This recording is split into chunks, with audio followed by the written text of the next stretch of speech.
bar here. Cute. And you have the 2 beds, my bed, and then this right here is where Bonnie will be staying. So yeah, it's a really cute room, especially for $10 a night. So very pleased. And downstairs is really cute as well. All right guys, so here is the front door as soon as you walk in, and those are the check-in check-out rules and stuff. And then here is like the living room area. She has like a cute little desk and stuff over here. And then you have all of this in here. This setup is like the cutest thing. So yeah, it's really nice in here. And then you have like the kitchen area. Okay. So then you have like the kitchen area. It's really nice and clean. So yeah.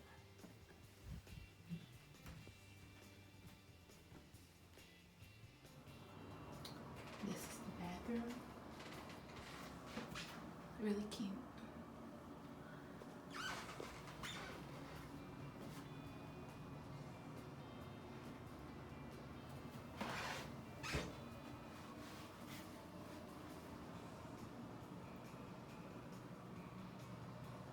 Bonnie's finally here. Hey guys. So she'll be sleeping in this bed. Yes. And then me in this bed. So today is, a little bit different. So I am in my Airbnb here in Denver, Colorado. So it is about 12 or so at night here. So pretty much, I had my face-to-face interview earlier today. So excuse the lighting. I'm trying to hurry up and get this video out to you as soon as possible because I won't be able to film when I get back home with all my lighting equipment and, with my official camera. So I'm just going to do this on my cell phone, and then we're just going to have to, make it do what it do. So, all right. So how everything went today was there were 2 sessions.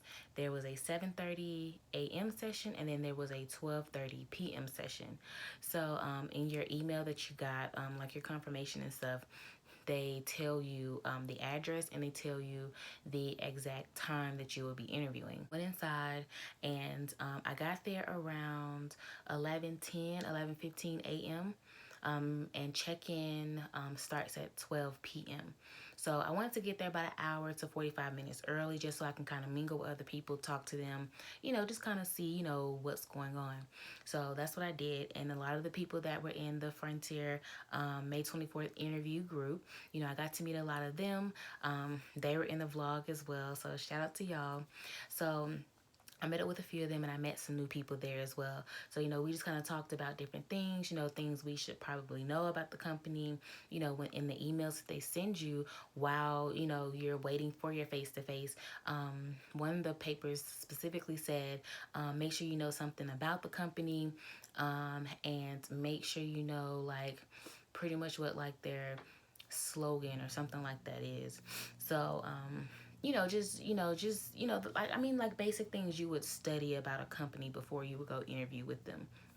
So, we just kind of made sure we knew those things or whatever. Everybody made sure they had like their paperwork with them in like a nice little folder. And a lot of the women had, a nice little black bag or whatever. I'm pretty sure you've seen them. You've seen it in my other video. If you did watch it, I'll link it down below.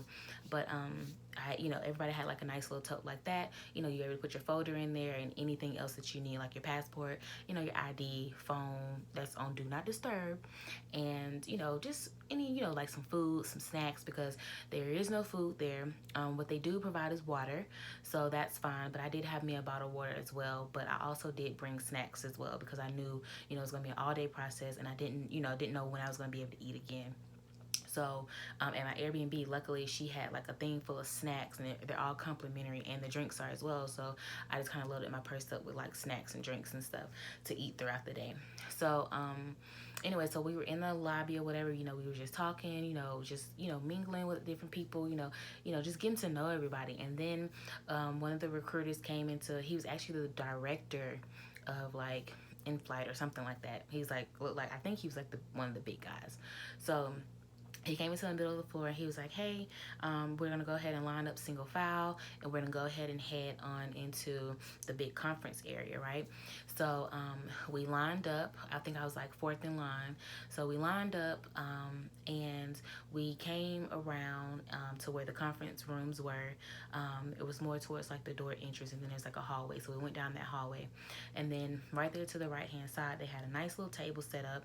And at the table, they had like your like a name tag, and your name tag had a little number on it. So that was how you're going to be identified throughout the day. It's pretty much a number. So you know, and as you come up to the lady at the front of the line, you have to show your driver's license or your second form of ID. If you don't have a driver's license, you know, it could be, you know, I think they said a state issued ID, a social security card, stuff like that. So a military ID, but you have to have a passport. Like, you have to have a passport. So that's also, of course, one of your forms of identification. That's why they said bring a second form, which would be whatever. So you have to show your passport, and you know, I showed my driver's license and my passport. So I showed them both, and then she, you know, verified that was, you know, I was Natasha. And then she, you know, gave me my sticker or whatever, and then I had to put it on my vest, and then I walked into the conference room. So I made sure I sat at the front, like I told y'all, and you know, just was very interactive, even with the recruiters and stuff. You know, I made sure I spoke with them, talked to them, you know, tried to remember names and stuff, you know, ask questions, and you know, just be very engaging throughout the entire process. So after, you know, everybody gets in, I want to say, like, so what I'm assuming is that the first half, like 1 through like 70 something, or maybe even 80, or you know, something like that, like maybe 1 through 70 or 1 through 75 went in the first half, because I know Bonnie had told me that it was about 70 people in her group. Now me, there was like no 1 or 2 or anything numbers like that. They were all like, I think it was like a 79, and then like the highest number that I seen was like, I think like 148, 149. From what I understand, it was about 150 of us there at this interview, from what I understand. And they were just split up into 2 groups. So I could be wrong, but I believe that's what ended up happening, because there was no lower end numbers at the second half of the event. So, you know, like I said, your number for the day. Okay, so my notes. All right, so this is what I got for you all. Okay, so pretty much what happened was they came in, they introduced themselves, like all the people that were going to be there helping out with the process, right? You know, and they let you know how long they had been with the company and where they were based out of. And so after they did that, they did a presentation, of course, on the company. And they told us there would be 2 rounds. They said there would be a peer-to-peer round, and then there would be a management round. So the peer-to-peer pretty much will be all flight attendants in the group. So it'll be 1 flight attendant, and then it'll be 2 interviewees. And then the second round would be management and 2 interviewees. So those were the 2 rounds, and that's how it went. Okay. So, so a few of the things that they said about the company were, after, I think it's after 30 days is when like your benefits kick in for Frontier. They next year, you know, Frontier is growing. You know, they're getting a bunch of new planes and stuff like that. And they said by the end of next year, they want to hire at least 900 more flight attendants. I don't know how many they're going to hire by the end of this year, but I know next year they plan on hiring about 900 flight attendants. And they said right now at this particular time, they have about almost 2,000 flight attendants. Not quite. I think it's like 1,900 and like something flight attendants, but 2,000 flight attendants. So they said that it is a $500 payroll deductible for your uniforms. And then they do have a program where you can purchase like Travel Pro baggage and stuff like that, like travel, like your suitcases and all the other kind of stuff. And I think they said that one was like $800. And they have some sort of program too. I think it's like a payroll deductible thing with them as well that you can do. So since the uniform is the $500 or whatever. So the way they do it is they take $25 out of your check every pay period. So pretty much every 2 weeks you get $25 deducted from your paycheck to pay off your uniform. And then it says training is in Orlando, and it is 3.5 weeks. Training is not paid. That you do get a stipend though, and that stipend is the per diem that you would get paid if you were a flight attendant for them. So the stipend is $1.90. So like I said, if you actually become a flight attendant with them, that would be your per diem for every hour you're away from base. So so the way they explained to me, because it was a little confusing as far as like, okay, well, if it's $1.90, during training, is that the entire 24 hours throughout the day you get paid that $1.90, or is it just that time during when you're like working? So from what I understand, is the full 24 hours that you get paid the $1.90 for. And they said that it evens out to about $45 a day that you end up getting paid. Like I said, they said the training is not paid, but you get a stipend. So it's a little different. So they said they said on week 2 is when you get your first check, and then at the very end of training after graduation, or at the day of graduation, one of them is when you get your second check. Yeah, so that's how they say it's done. Housing is provided during training, and you have to make a 90% or better on the tests in order to pass training. You get one mess up, you get one failed test, and after that, if you fail anything else, then they send you home.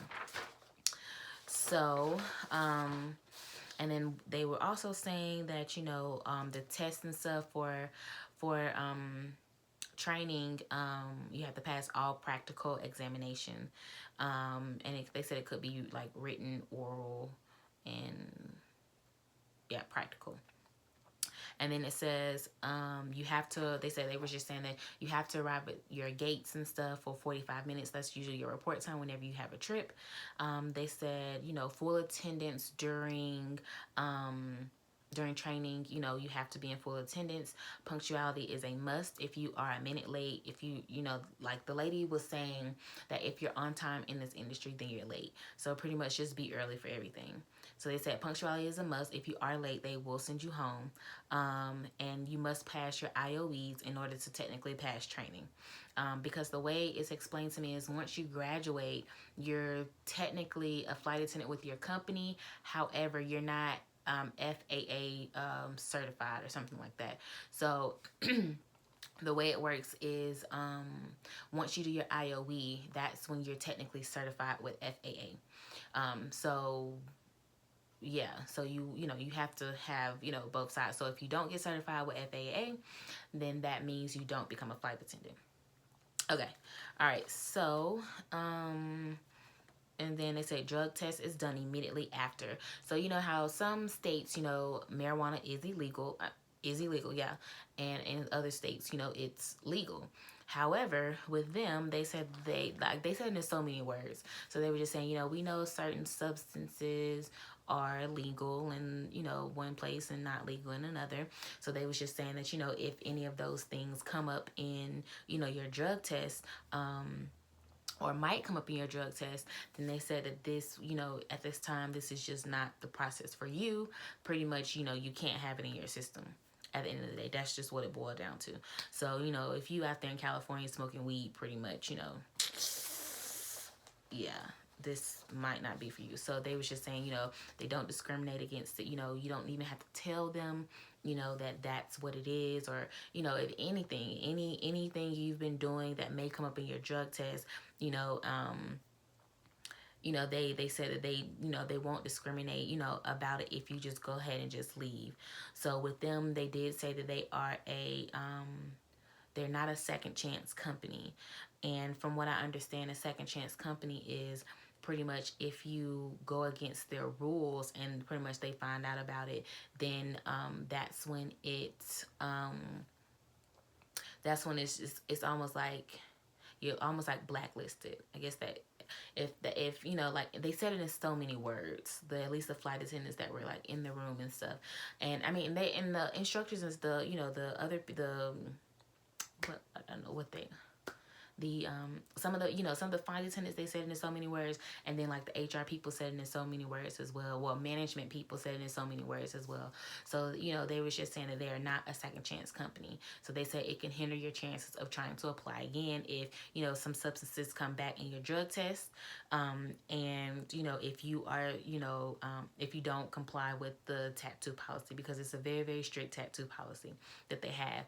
So they had to keep coming in and reiterating that hey, we have a strict tattoo policy, and that you're not supposed to have tattoos in all of these areas, and that whole thing. Like, this is exactly like what he was doing.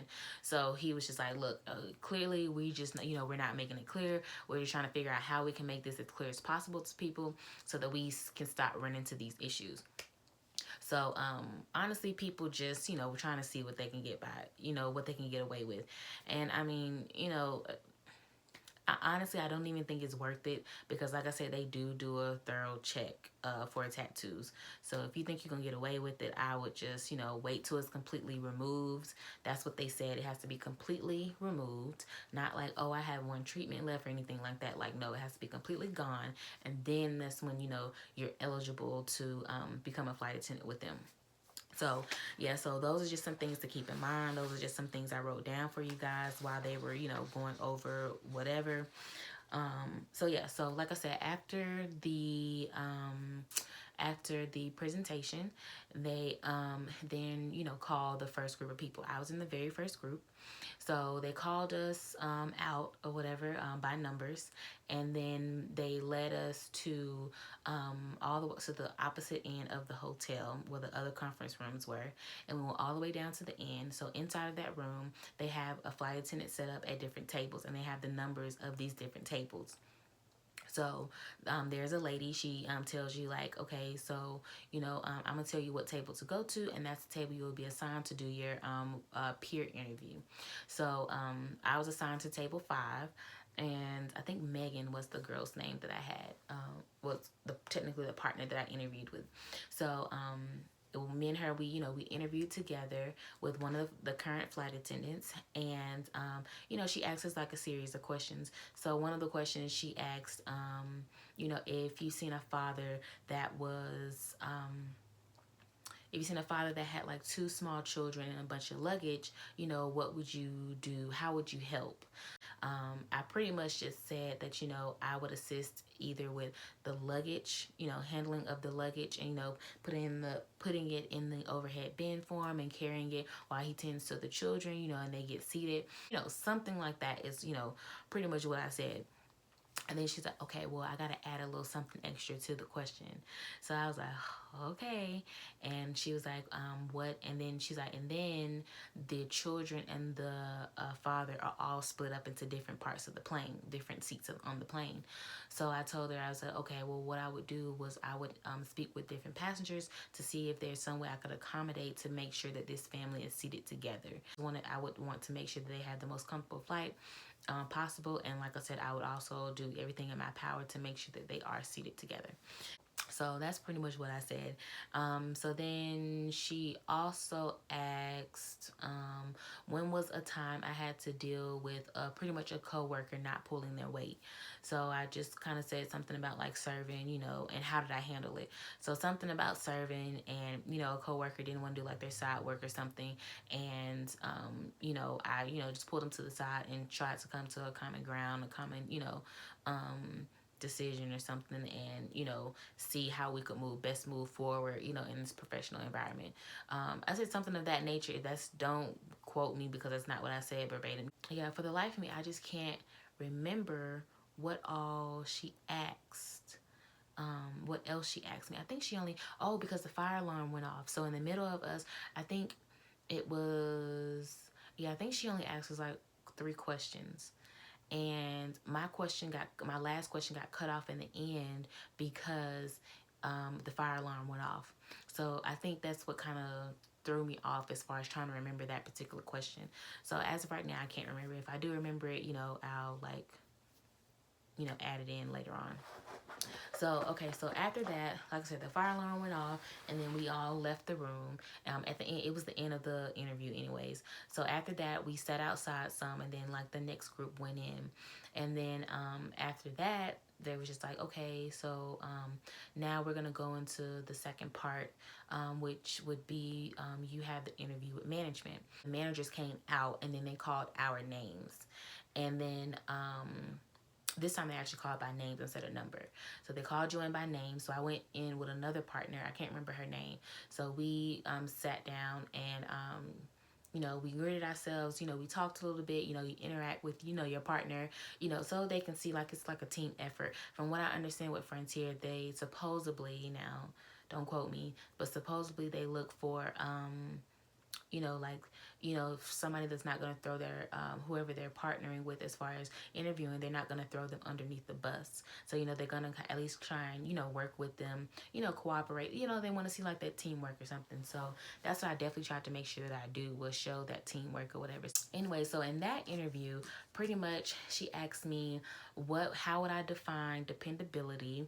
And then she asked me what would make me a good flight attendant for Frontier Airlines. And she asked me, I think, one or two other questions, and I can't even remember those either. I tried to write them down. I even tried to like speak to other people to try and see if it'll like bring it back to me, but like it didn't. So anyway, so after that, we sat out in the lobby or whatever, and then they had a few people. Like the way they kind of split it up was real awkward. So from what I understand, they did things different this time. They said our class was the first one, our group, like as far as like our interview group, interview day, whatever. Well, actually, it seems like the second half of the day was different from the first half, because the way Bonnie explained to me it happened, the way things happened with her was different how things happened with me. And one of the Frontier flight attendants, he was just like, yeah, this is our first time doing it like this, we're just doing things a lot differently this time. So the way we're doing it is everybody goes to the one-on-one with the peer, everybody goes to the management interview, and then everybody's gonna do the jump seat test and the tattoo check. That's what, yes. So everybody's gonna get to do the jump seat test and the tattoo check. So and then it was like, and then from that, that's when we're gonna pick who we want and how we're gonna do it. So we were just like, oh okay. So they had, when they let us out, I think when they let us out, they directed certain people to stand over here and some to kind of stand over here. And they was just saying like, okay, the way they told us was like, okay, just hold off here. The jump seat room is like really small, and they said the tattoo room is small and the jump seat room is even smaller. So they said, we're gonna take only a few people in at a time. So some of the people who went to the jump seat, they kind of, it seemed like they went out first with the interview. When you're in there interviewing with management, it's almost like they took some of them out first, and then they had them stand. As soon as you came out, they had them stand over to the right, and then some of us that came out a little bit later from our interviews with management, they had us stand like right in front of the doors or whatever, and they was just saying, y'all will be the second group to go and do like the jump seat.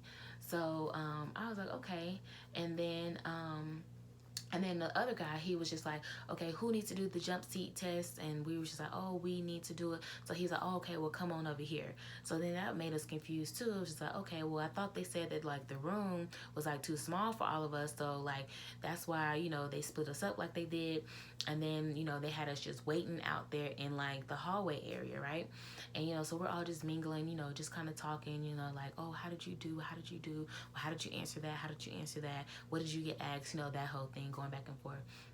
So the next thing I know is that the man who was saying that we were supposed to be split into those two groups or whatever, the ones who were about to go do the jump seat and the ones who were going to do this jump seat second, he finally came out of the room, and he was like, okay, I'm going to call some of these numbers or whatever, and we're going to go back to the conference room. So my number got called, and I was like, I was like, okay. And he was just like, so what we're going to do is, instead of having having y'all sitting out here. We're just going to take you into the conference room, and then we're going to come back and we're going to get you as a group and bring you into the jump seat test and the tattoo check. So I was like, okay. So like I said, I was in that second group, like the first group that came out of the management company. Out of the management interview, they were to the right of the door, and then we were like directly in front of the door. So my group, he had us go back into the conference room. So from what I understand, that group that was about to do the jump seat right then, they went in, they did the jump seat, they did like the tattoo check and stuff like that, and then they came out, and then they brought them into the conference room with us. So I was like, okay, well maybe now that they brought them back in, now they're gonna call us. So no, they didn't call us. So they kept like bringing people into the conference room, and then they would come in and be like, hey, okay, we're gonna take another 10 people, and then that's when they would start. Pretty much, that's when those 10 people would start their interview process, to where they would do the peer, and then they would do the one with management, and then they would do the jump seat test and the tattoo check. So so like I said, after that, I was sitting in the room, and while we're sitting in the room waiting to be called again, supposedly, like they said, we were supposed to be called again. So while we're supposedly waiting to be called again, there are two flight attendants at the front of the room, and they're having everybody read announcements. And you have to also, before you read the announcement, you have to say your name, and you have to say where you're from. So so since I had just gotten back into the room or whatever, they was like, okay, who just got in that hasn't read the announcements? So I got up, I said my name, where I was from, everywhere and nowhere, military child. So then they gave me an announcement. They was like, okay, read all of this. And some people was like, oh, just read this line, or just read these two lines. And some people was like, oh, read this whole thing. So I got like a nice paragraph I had to read. So I read it like I was doing the announcements or whatever. Then you just give it back, then you just sit down. So so that's what they're doing while they're in the room. And then you also get to ask the flight attendants any questions that you have. So it's only two of them in the room, and like I said, you can just kind of ask away. So the room wasn't too packed when we were, when I was in there, whatever, waiting for other people, because like I said, they were taking them out 10 at a time, and then they were slowly bringing people back into the conference room. So there was a girl next to me, Bree. I had met her at the beginning, and me and her, we just kind of like, girl, what happened? Like, how'd you do? And she was just like, yeah, I just did the jump seat test, and I just did the tattoo check. And she's like, they made me take off my jacket to check for tattoos and stuff on my arms and my shoulders and stuff. So I was like, oh, okay. So she's like, did you get to do it? And I was like, no. I was like, he's supposed to come back in, and he's supposed to he's supposed to come back in, and he's supposed to, call us back out so we can go do them. And I was like, I'm trying to figure out what's taking so long for, him to call us back. Like if it was just y'all small group that was supposed to go to the jump seat test, like why haven't we gotten, called back in to come do it? Like it shouldn't have taken that long. So at that point, I was like, okay, something's not adding up. Like what they're telling us is not adding up to how things are looking right now. And then they had like two different color folders that were like being passed around. They had like a yellow folder, and then they had like, I think it was like a blue folder that they had, like they were like passing it around. So I don't really know what colors meant what or how that worked, but a couple of us noticed it was like a bunch of different color folders being passed around. So anyway, so what happened? So I was still sitting there for a little bit, didn't wait too much longer. And then the guy, he came in and he called like 6 people. And this right here was like the director guy who came into the middle of the floor at the very, very beginning of the event and told us to line up in a single file line. So he was like, he called about 6 people out, 5 or 6 people out of the room, and he didn't necessarily say bring all your belongings, but the way he said it, it pretty much meant bring all your belongings. So at this point, it's just like, okay, you don't really know what's going to happen. So these people, they go out or whatever, and they go out, and then, that was it. So then I seen him come back in, and I was just like, I was like, so are they going to do the jump seat test, or is he going to tell them they got hired, or like, what's going to happen? So what I did notice was that he came in and he got a suitcase. So I was like, oh, no, they just got sent home. So, and he left out the door with somebody's suitcase. So then he comes in again, and then he calls my number, and I'm like the first number to get called. So he calls me, and then he calls like 5 or 6 other people behind me. And then he brings us all out or whatever. And then he was just like, thank you, but whatever. I don't really know what he said. I just kind of smiled and like tuned it out at that point. So pretty much a thanks but no thanks. And they don't, of course they don't say why or whatever the case may be. So I mean, that's perfectly fine. So he was just like, and now, you're free to go. So when this happened, it was like around a little after 3, like maybe 3:15, maybe almost 3:30, not quite. And I know some people who did get CJOs, they said that they did like their drug test or finished their drug test around like 4:30ish. So I'm sure some people who were whose numbers were towards like the end that did get CJOs, they probably left a lot later. But I do know some people that they were able to leave by like a good 4:30 after they got their CJO, because like I said, once you get your CJO or whatever, you have to go immediately and do like a drug test, fingerprinting. So all the paperwork that they have you fill out ahead of time in the email that I told y'all about, you get like 6 papers or something you have to fill out. Yeah, so that's when those papers come into handy after you get your CJO. I was thinking that when I first got there, I was gonna have to like turn in all this paperwork, but you don't. You give them that paperwork once you get like the CJO. So, and then I seen like a few people come out. I'm in the lobby waiting to like on an Uber. And I see a few people come out and they've like given them their lanyards and stuff that say Frontier on them. It looks like they had like their pictures taken and stuff. I believe you get your picture taken and stuff. And they got, they had like a few things on like their lanyard or whatever. And then the man directed them to this table. And I was wondering why that table was sitting there. And then when I seen him escort these, people with the lanyards or whatever there to the table, that's when it dawned on me like, oh, okay, so they're the ones doing the drug test or whatever. They have another company come and do the drug test. So I was just like, oh, okay, now I get what's going on here. So yeah, so that right there was the experience. Like I said, I got there at 11:10, 11:15, and then I was done by like 3:15. So it took me about 3 hours for all of that to transpire everything I just told y'all about. Like I said, they did change things up a little bit. It definitely didn't go, how you read on like Glassdoor and stuff like that, and how some of the other classes went. So supposedly this is the first time they've done it like that. So just fair warning that, things may get a little confusing, may not go like how Glassdoor says. I kind of wish it went like Glassdoor said. I would have at least known what was next, how things were going to operate and stuff like that. But with, like I said, with the way they did things, like nobody knew what was going on at all. So it was just like all over the place. So I do know a girl, Elisa. She said she didn't even get to the manager part. Like she only did the one-on-one with the flight. Well, not one-on-one, but the peer with with another interviewee with a flight attendant, and that was it. She didn't even get to speak to management. So I was like, oh wow. I was like, I thought at least everybody at least got to speak to management. Because I at least got to speak to management, even though I didn't get to do the jump seat or the tattoo check. I don't have any tattoos, so that part would have been fine. And the jump seat, like I said, I've never done like the whole jump seat thing, so I'm sure it wouldn't have been a problem, but still. But anyway, so like I said, I just didn't get to that part. But from what I understand, like even people who still didn't get CJOs, they still did all 3 parts.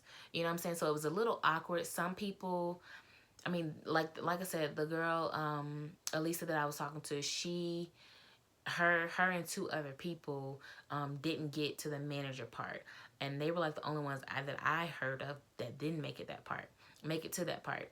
And then there was a girl, and some people, they had them do like the jump seat first, and then they had them go do like the one-on-one with, not one-on-one, but the peer interview, and then they had them go do the manager interview, and then they got put in the conference room, and then they got called out like I did and everything, and then they were sent home.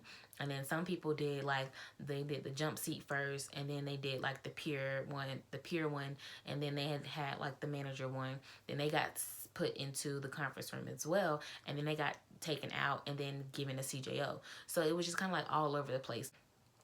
I don't know, like it was, and some people did all 3 just in different orders, and I don't know, it was just all over the place. I do remember in the Pier 1, with the flight attendant, there was a part where she mentioned my objective, and my objective is old from when I was doing things in London when I was in school there. So since my objective said something else and it didn't say flight attendant, she asked me about it, and she's like, oh, well, it seems like, this is what you're applying for. And I was like, I was like, oh no. I was like, I'm applying to be a flight attendant, and I kind of tried to explain like that was from when I was in school at that particular time.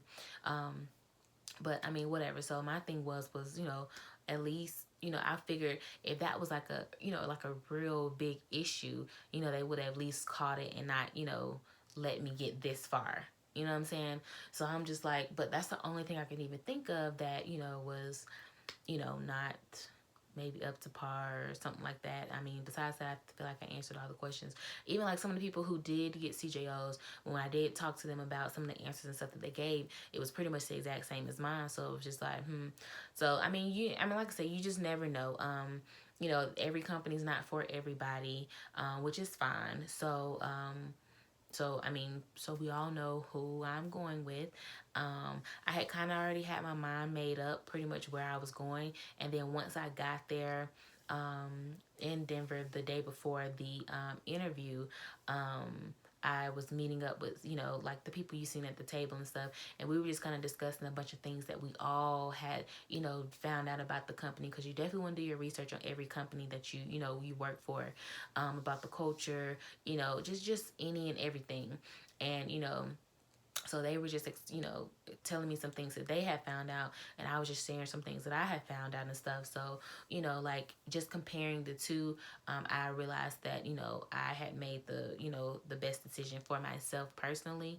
So it was just like, okay, but either way it go, this experience was an absolutely amazing experience, and whether you get a CJO from one company, and you still get like a face-to-face to another, I always recommend that you still go, whether it's for the experience or just to have options as well, because CJOs, they're not handed out like candy. You know what I'm saying? So if you do get a face-to-face, definitely still go. Even if you have your mind made up on a particular company, I still say go, because you never know what you could find out, or whatever the case may be. You may get there and be like, oh my God, this is the company for me, or you may be like, oh yeah, so yeah, this isn't really the company for me, or whatever. You may find those things out.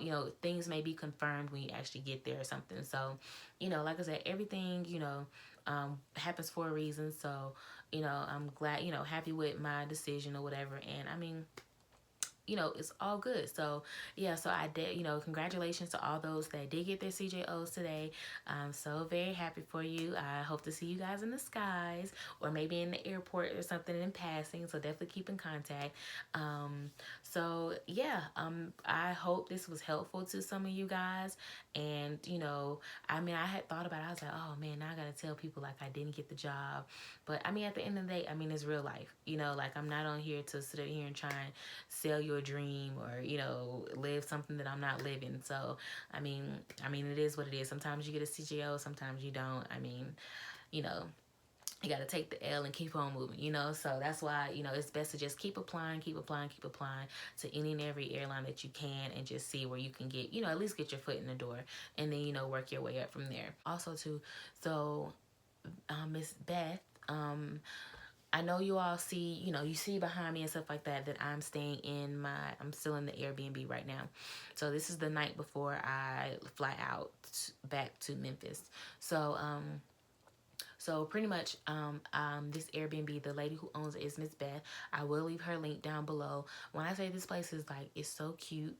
You already seen the videos that I put. Like, it's so cute. She's a really nice lady, really, really sweet. It's very, very clean, very neat. You had all these snacks, complimentary snacks and drinks and stuff like that. Like, everything underneath the bar, like, that's pretty much gone that y'all seen. Like, it was like full of snacks and stuff. Like, it's all complimentary. And yeah, so like I said, I'll leave you a link down below for Airbnb, to sign up for Airbnb, so you can get that promo code that I used for me for me to stay here.